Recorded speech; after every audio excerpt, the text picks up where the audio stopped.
असल में चर्च है क्या, चर्च की परिभाषा क्या है, चर्च की डेफिनेशन क्या है, आप सबको पता होना चाहिए। अपनी नोटबुक्स पर, एक तो नोटबुक्स पेन और कॉपी वाली, एक नोटबुक जिस पर खुदा लिखे जाने पर बड़ा खुश होता है, वो हमारे दिल की पट्टी है। यिर्मयाह 31 में लिखा हुआ है, वो अपनी वाचा हमारे हृदय की पट्टियों पर लिख देना चाहता है। बोलो हालेलुया। तो सबसे पहले आपको यह पता होना चाहिए कि चर्च, अंग्रेजी में कहते हैं चर्च, CHURCH, हिंदी में कहते हैं कलीसिया, और ग्रीक भाषा में इसे कहते हैं एक्लेसिया। पहली बार जब हम कलीसिया शब्द को सुनते हैं तो नए नियम में प्रभु यीशु के मुंह से ये शब्द आप सुनेंगे। जब प्रभु यीशु मसीह ने पतरस को कहा कि मैं जानता हूं कि तू पतरस है, मैं इस चट्टान पर अपनी कलीसिया बनाऊंगा। बोलो हालेलुया। लेकिन सवाल उठता है, क्या कलीसिया शब्द सिर्फ नए नियम में ही आया? क्या पुराने नियम में कलीसिया शब्द नहीं था? तो बहुत सारे बाइबल के जो स्कॉलर्स हैं, बहुत सारे विद्वान ये मानते हैं पहली बार यीशु के मुंह से ही ये शब्द निकला। लेकिन जब मैं इस कलीसिया शब्द के ऊपर अध्ययन कर रहा था, स्टडी कर रहा था, गहराई से इसकी जानकारी इकट्ठी कर रहा था, तो मुझे पता चला कि कलीसिया शब्द जो है वो सिर्फ नए नियम में नहीं बल्कि पुराने नियम में भी है।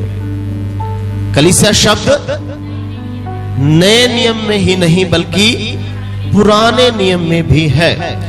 और पुराना नियम हिब्रू भाषा में लिखा गया, और इसलिए हिब्रू भाषा में आपको ये एक्लेसिया वर्ड नहीं नजर आएगा, क्योंकि एक्लेसिया वर्ड ग्रीक भाषा का शब्द, इसलिए आपको एक्लेसिया या चर्च या कलीसिया शब्द आपको पुराने नियम में नजर नहीं आएगा। लेकिन अभी अभी मैं बता चुका हूं कि पुराने नियम में भी ये कलीसिया शब्द था।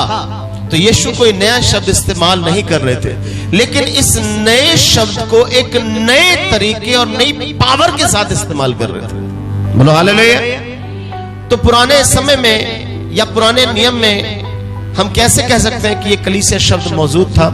जब पुराना नियम ग्रीक भाषा में ट्रांसलेट हुआ, सबसे पहले पुराना नियम ग्रीक भाषा में ट्रांसलेट हुआ, उसे सेप्टुजेंट कहते हैं।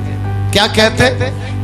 सेप्टुजेंट। आप लिख लें, पुराना नियम जो हिब्रू भाषा में पहले लिखा हुआ था, जब उसे ग्रीक भाषा में यानी यूनानी भाषा में जब उसका अनुवाद हुआ, तब आपको वहां पर एक्लेसिया वर्ड मिलेगा, जिसका मतलब है कलीसिया, जिसका मतलब है चर्च।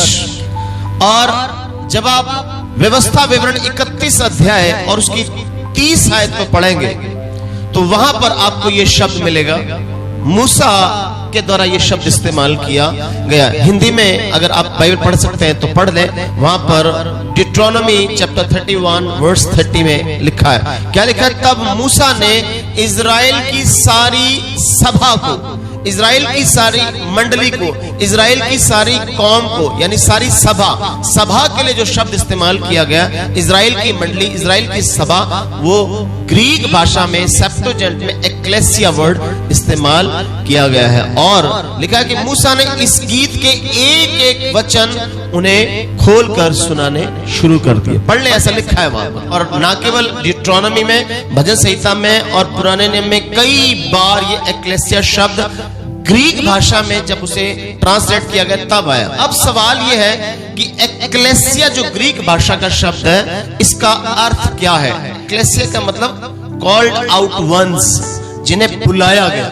ये एक आम सा कलीसिया के लिए शब्द है जो हर किसी को पता है, हर पास्टर, हर एक दास को पता है। लेकिन आज मैं आपको कलीसिया की, चर्च की एक ऐसी डेफिनेशन, ऐसी परिभाषा बताने वाला हूं जो शायद आपने पहले ना सुनी हो, और वही एग्जैक्ट में बाइबल की सही परिभाषा है। और ये परिभाषा मेरी अपनी परिभाषा नहीं है, ये खुदावंद के पवित्र आत्मा के द्वारा लिखे गए कलाम के द्वारा ये प्रमाणित है, जो आज मैं आपको बताने के लिए जा रहा हूं। तो कॉल्ड आउट वंस, तो जब यीशु ये कह रहे हैं कि मैं इस चट्टान पर कलीसिया बनाऊंगा, या कलीसिया शब्द इस्तेमाल कर रहे हैं, तो क्या उससे पहले कलीसिया शब्द इस्तेमाल नहीं होता था?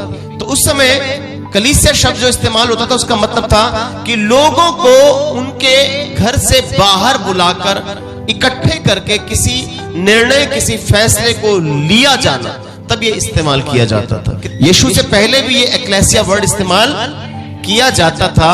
लोगों को उनके घर से बाहर निकालकर इकट्ठा करके और फिर उन्हें किसी निर्णय, किसी फैसले तक पहुंचाना है, तब ये एक्लेसिया वर्ड इस्तेमाल किया गया। सवाल उठता है कि जब ये पुराने नियम में मूसा के टाइम भी शब्द इस्तेमाल हो रहा है, अब भी इस्तेमाल हो रहा है, तो फर्क क्या है, डिफरेंस क्या है? बोलो हालेलुया। तो प्रभु यीशु मसीह ने जब ये कहा कि मैं इस चट्टान पर अपनी कलीसिया बनाऊंगा, तो ये जो कलीसिया शब्द है, इसके मायने बदल गए, इसकी सामर्थ बदल गई, इसकी पावर बदल गई, इसका प्लान बदल गया, इसका असर बदल गया। कलीसिया की डेफिनेशन ये है, चर्च की डेफिनेशन ये है। इससे पहले मैं डेफिनेशन बताऊं, मैं आपको ये भी बताऊं कि अंग्रेजी में जो चर्च वर्ड है, ये ओल्ड इंग्लिश के सिरसी वर्ड से लिया गया, और इस सिरसी वर्ड को जो ओल्ड जर्मनिक लैंग्वेज है उसमें इसे चिर्ची कहा जाता है, और चिर्ची से ये बदलता बदलता इसका रूप चर्च बन गया। जो चर्च इंग्लिश का शब्द है, इसका मतलब है परमेश्वर का भवन, परमेश्वर का घर। आज हम एक बिल्डिंग को भी चर्च कहते हैं, तो जो बिल्डिंग को चर्च बोलना वो भी गलत नहीं है, क्योंकि ये जो चर्च वर्ड ओल्ड इंग्लिश का वर्ड खुदा के भवन के लिए इस्तेमाल किया जाता था।